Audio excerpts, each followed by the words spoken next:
Attention, cette semaine, on aborde un sujet qui nous concerne toutes et ça risque de remuer un peu.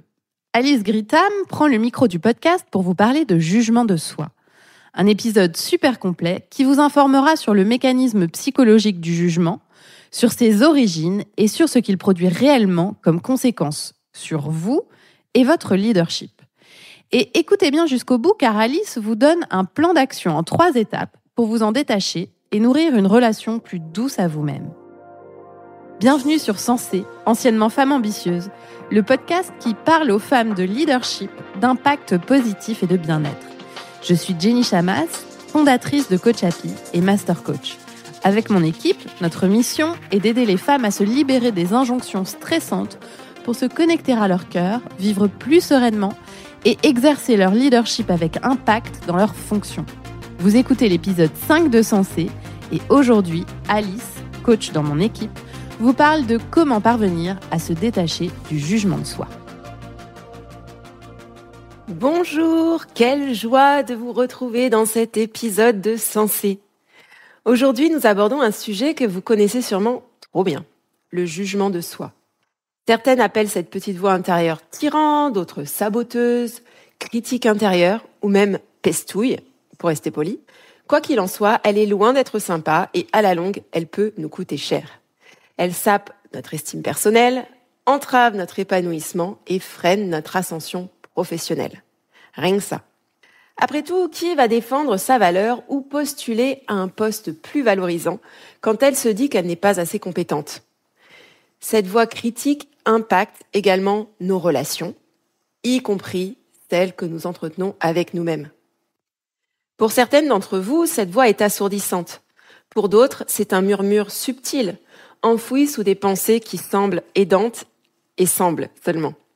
Car quand vous vous dites « je ne suis pas à la hauteur »,« Sandrine y arrive mieux que moi » ou « pourquoi est-ce que je ne suis pas capable de m'exprimer clairement, bon sang ?»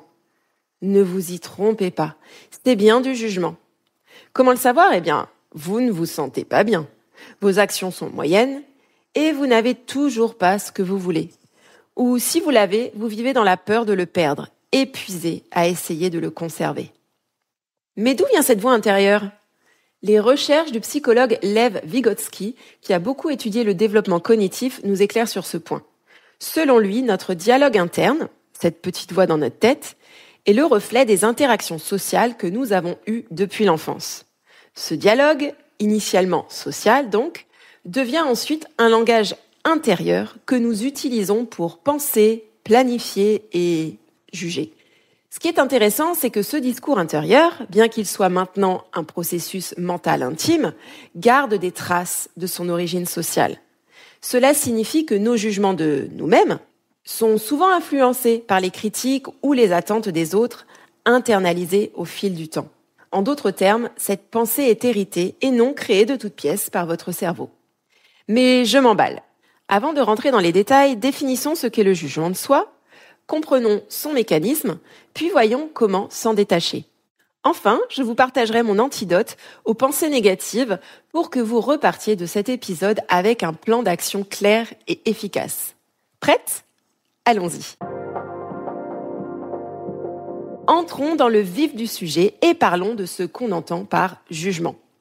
Le jugement, c'est l'acte par lequel une personne évalue, décide ou exprime une opinion sur une situation, une action, une personne, un objet.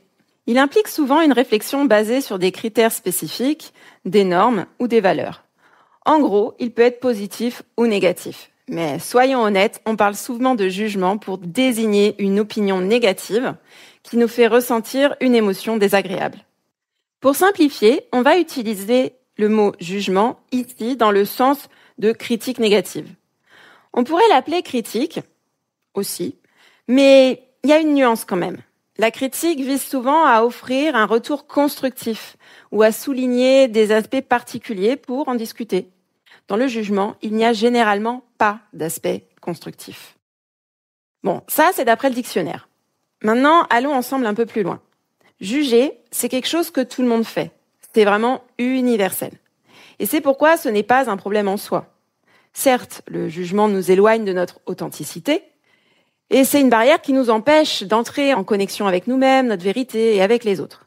Mais se dénigrer parce qu'on se juge, c'est rajouter du jugement au jugement. Donc, ce que je vous propose, c'est d'aborder cette petite voix interne que vous avez avec ouverture et curiosité. Franchement, vous allez voir, c'est bien plus transformateur. Alors, comment se présente le jugement plus précisément ? Nous avons vu que le jugement de soi est une pensée généralement liée à notre valeur personnelle. Et c'est prouvé, cette voix intérieure a autant d'impact qu'un jugement venant d'une personne extérieure. Si nous pouvons choisir les pensées qui influencent notre vie, dans ce cas, pourquoi nous rabaisser ? Disons-le clairement, cette pensée de jugement est héritée et non créée de toutes pièces par votre cerveau. Votre être profond n'est pas jugeant, bien au contraire. Si vous vous trouvez nul, pas sûr de vous, ou trop paresseuse, c'est souvent parce que vous avez entendu des phrases similaires dans votre enfance. Peut-être que vos parents les disaient à propos d'eux-mêmes, ou bien même vous les affirmez régulièrement. Peut-être aussi étaient-ce vos enseignants ou le système éducatif qui vous rabaissait, répétant sans cesse que vous pouviez faire mieux. Ou bien c'est notre culture avec son capitalisme, son productivisme, ses systèmes d'oppression qui créent le déséquilibre, qui nourrissent le manque, qui vous invitent à vous user à la tâche pour consommer toujours plus de produits et services pour vous réparer, qui a semé des graines de doute, d'insatisfaction, de remise en question perpétuelle. Qui n'a jamais acheté un nouvel agenda, par exemple, pour corriger son manque d'organisation ? Et si vous faites partie de celles qui estiment que l'autocritique vous fait avancer, je vous propose l'idée qu'il y a une énorme différence entre franchement, t'as pas les épaules pour développer ton entreprise, t'as jamais recruté, tu sais pas manager. Et, oui, ok, j'ai des axes d'amélioration concernant le recrutement et le management. Vous l'entendez, non ? L'émotion n'est pas la même. Les actions prises, du coup, ne seront pas les mêmes. On peut évoluer, aller vers ce qui est bon pour soi, depuis la compassion, la bienveillance, l'amour. Repensez à la fois où vous avez osé vous prendre par la main pour, par exemple, prendre la parole en public, plutôt que de vous houspiller, ou bien celle où vous avez lancé votre entreprise parce que vous vouliez le meilleur pour vous. Versus, je suis nul à mon poste et je plaque tout. Ok, donc, pourquoi on se juge finalement, si ça ne sert pas vraiment à grand-chose ? Eh bien, comme nous l'avons vu, le jugement est une pensée donc héritée, mais c'est aussi une pensée action. Je m'explique.